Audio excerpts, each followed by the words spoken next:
And I tried hard to be proud of my service, but all I could feel was shame. And racism could no longer mask the reality of the occupation. These were people, these were human beings. I've since been plagued by guilt anytime I see an elderly man, like the one who couldn't walk, who we rolled onto a stretcher and told the Iraqi police to take him away. I feel guilt anytime I see a mother with her children, like the one who cried hysterically and screamed that we are worse than Saddam as we forced her from her home.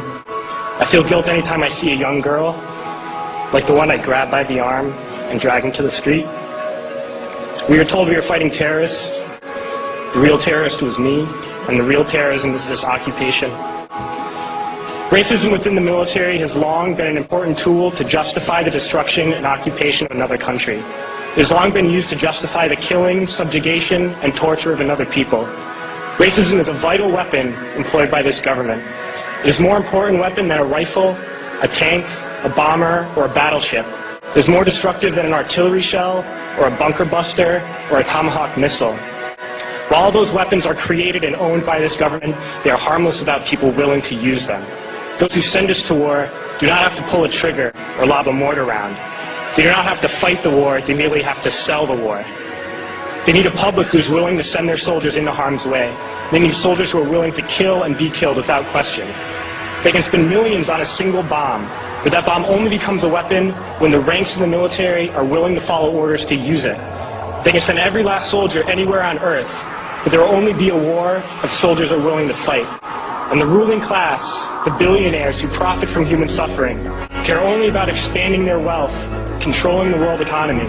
Understand that their power lies only in their ability to convince us that war, oppression, and exploitation is in our interest. They understand that their wealth is dependent on their ability to convince the working class to die to control the market of another country. And convincing us to kill and die is based on their ability to make us think that we are somehow superior. Soldiers, sailors, Marines, airmen have nothing to gain from this occupation. The vast majority of people living in the U.S.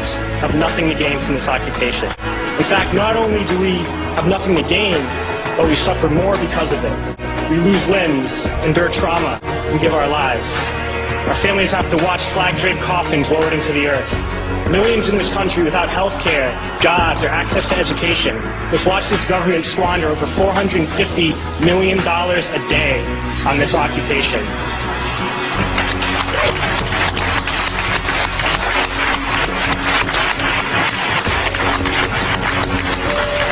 Poor and working people in this country are sent to kill poor and working people in another country to make the rich richer.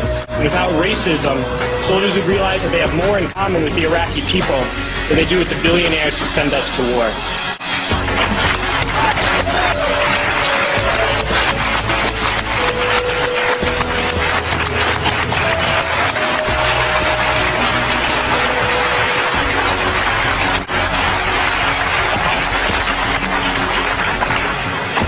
I threw families onto the street in Iraq, only to come home and find families thrown onto the street in this country, in this tragic and unnecessary foreclosure crisis.